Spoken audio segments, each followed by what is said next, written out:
Il est le parrain de l'association Les Messagers de l'Espoir et vous pouvez actuellement le découvrir ou le redécouvrir dans notre région.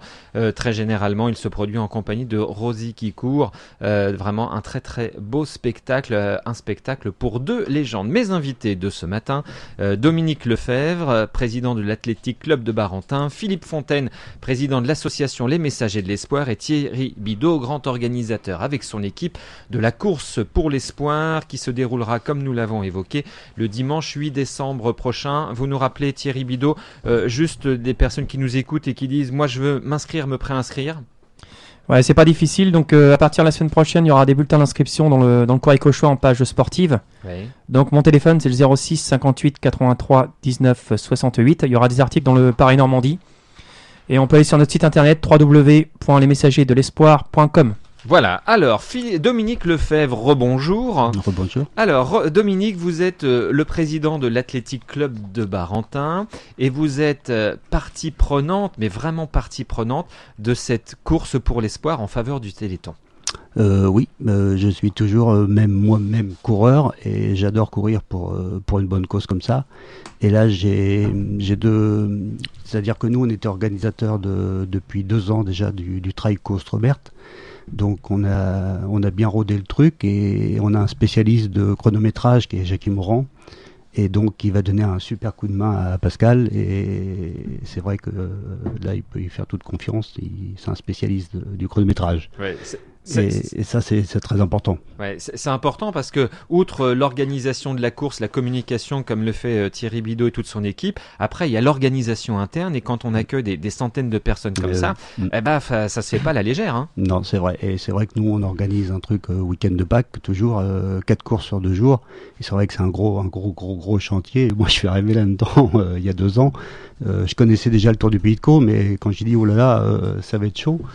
Et c'est vrai que quand on devient président, c'est pas évident parce que il y a beaucoup de choses à s'occuper. Et on y arrive quand même et on essaye de faire de notre mieux. Il y a toujours des petits couacs. Ça c'est comme ça qu'on apprend. Et là, ça me fait plaisir de travailler avec Pascal. Avec Pascal, avec Thierry. Thierry. Avec Thierry, voilà. Pascal, c'est toi. Oui, Pascal, c'est moi. On travaille ensemble ce matin, mais c'est Thierry. Après, voilà. Alors, vous allez les aider sur le plan technique. Vous allez aussi, je suppose, avoir un certain nombre de coureurs qui vont venir aussi participer à cette marche course pour l'espoir en faveur du Téléthon. Bien sûr, j'en ai déjà parlé dans les vestiaires. J'ai dit Thierry nous aide pour le Côte-Robert à garder des carrefours, tout ça. Donc j'ai dit il faut aller aussi courir chez lui. Moi je vais faire tout mon possible pour y aller parce que c'est vrai que j'ai des impératifs aussi. Donc c'est pas facile de faire des courses. Donc mais je vais rassembler les gens le plus possible, c'est normal. Vous avez conseillé Thierry Bidot et son équipe pour le parcours qui allait être réalisé? C'est-à-dire qu'il y a des gars, je sais pas, il y a Christian Tiffany qui t'a aidé aussi. Ouais, il y a Christian Tiffany, dans l'association, on a aussi un coureur que tu dois connaître, Stéphane Évrard. Ouais, Stéphane. Donc il s'est beaucoup investi dans le parcours, on avait besoin de ses conseils. Il y a aussi Georges de Arroyo qui doit venir voir le parcours très prochainement. Donc Georges, il a dû gagner 5 fois la course pour l'espoir. Donc voilà, c'est des coureurs comme ça, des bénévoles simplement, qui viennent et qui voient un peu le parcours et qui nous disent un peu si c'est les satisfaits ou pas. Dominique Leclerc, l'Athletic Club de Barentin, oui c'est vous, on se trompe pas là. L'Athletic Club de Barentin, vous nous rappelez en quelques mots les adhérents, depuis quand il existe, son origine? Oh, son origine... Bon, c'était il y a longtemps. Oui. Voilà. Aujourd'hui, il y a combien de licenciés? Donc là, en ce moment, on est 150 licenciés. Ouais. Et j'ai un groupe marche nordique, je suis entraîneur marche nordique. Avec 3 séances semaine et là j'en reviens là sur un parcours de goupillère dans la forêt. Avec ça on avait un soleil ce matin, c'était super sympa et j'ai un groupe de fitness avec un entraîneur aussi 2 fois semaine et puis j'ai un entraîneur qui me fait du demi-fond et du fond. Là cette année j'ai 2 coureurs qui ont fait le 100 km de Cladère. Ils voulaient faire moins de 10 heures. Il y en a un, il a fait pour la première fois son 100 km, il a fini à 9h57, il était super heureux. C'est la performance. Donc on est content. Là on a un athlète aussi, Christophe Orange, qui est qualifié pour le championnat de France, semi-marathon et au 10 km, donc c'est super. on s'en sort bien. Voilà. On a une nouvelle recrue là qui arrive et puis on a une bonne équipe. C'est à la fois de la marche sur route, c'est à la fois de la marche sur piste. Ouais, et puis non, c'est-à-dire que là le fond, le demi-fond, c'est la piste et le trail, parce que le trail ça prend beaucoup et on aime bien aller courir dans la boue Ouais. et dans les côtes. Vous faites régulièrement des compétitions, je suppose, Ouais, dans le club. ouais. Ouais. Il y en a, c'est presque tous les dimanches, Ouais. mais ils ont du mal à lever le pied. Ouais. La moyenne de kilomètres, vous évoquiez les 100 km que l'on faisait, c'est combien? C'est 10 km, c'est 20, c'est 50? C'est quoi? Est-ce qu'il y a une moyenne ou pas? La moyenne, c'est 10. Sur route, c'est du 10 ou du semi.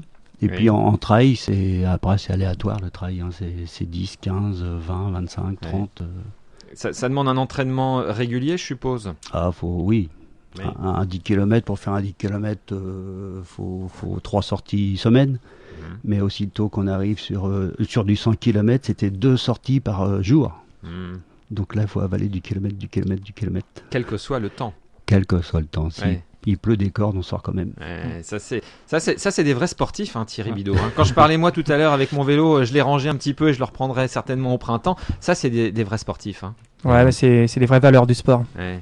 Voilà. Oui, parce que en plus après c'est dans les vestiaires, c'est le plaisir d'être ensemble. C'est vrai, on devient on peut pas dire je sais pas si c'est des amis, mais c'est un plaisir de courir ensemble, de se raconter des petites blagues et puis de dire il y a 8 jours, tiens, je t'ai mis 4 secondes sur un truc. Là, je vois en ce moment là, il y en a qui ont été au Carrington et il y en a un qui était un petit peu plus vieux que l'autre, puis il a mis 4 secondes, puis maintenant il l'appelle 4 secondes. C'est des petites anecdotes, mais c'est super sympa. Là, vous avez 150 adhérents licenciés, c'est ça, au sein Beaucoup de jeunes. Beaucoup de jeunes. Ouais. Ouais, c'est-à-dire jeunes. On a un vivier de jeunes Ouais. super bien, et là au Carrington on a fait 3 podiums. C'est quoi le Carrington? Alors le cross de Carrington, ça a eu lieu tous les ans, c'est à côté de Louviers, et c'est une référence au Carrington. Il y a des athlètes qui viennent de partout, et en équipe on a fait 3 podiums. Donc bravo les jeunes. Bien, ouais, donc une majorité de jeunes dans ces 150 licenciés. Ouais. Donc c'est bien, ça veut dire que ça assure quelque part la relève des un petit peu plus anciens. Oui, et puis bon, on a 2 entraîneurs qui marchent bien avec les jeunes. Donc, et là, il y a un petit progrès sur le demi-fond pour les jeunes. Donc il y en a un en Benjamin, je crois qu'il a fait 2e. Donc c'est super bien, on est content. Des garçons, des filles, parité, pas parité? Il y a les deux. Il y a les deux. Ouais. On a une bonne athlète, Héloïse Thévenet aussi, qui est en cross, qui est super bonne. Vous recrutez Toujours. Toujours. Vous voulez passer un petit message si des jeunes ou des moins jeunes souhaitent faire partie de l'athlétique club de Barentin, hein, parce que c'est comme ça oui, que ça bien s'appelle. sûr. Donc on a un site, le cbbarentin.athlé. Bon, on tape à CB Barentin. CB Barentin. AC Barentin, Voilà. on arrive sur notre site. Voilà. Et sinon, les entraînements, c'est le mardi soir 18h au stade Guimau et le jeudi soir au stade Guimau. Ouais.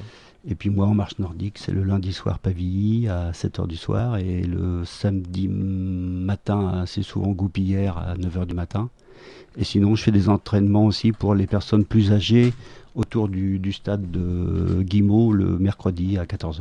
D'accord, voilà. Vous qui nous écoutez et voulez faire un peu de sport, mais en vous investissant quand même, hein, parce qu'il faut s'investir, eh bien l'Athletic Club de Barentin s'investit dans la course pour l'espoir du 8 décembre prochain, mais vous pouvez aussi y adhérer, et comme on dit, c'est bon pour la santé. Hein. Oui, Voilà. Et venez nombreux au Téléthon. Voilà. On prendra vos coordonnées après. Hein. Ça m'intéresserait, moi, d'avoir une fois, de vous réinviter ici un samedi matin, mais d'avoir aussi des coureurs. Ça peut être sympa d'avoir aussi, de parler de leur expérience. Bien sûr. Voilà. Je reviendrai pour le course Robert.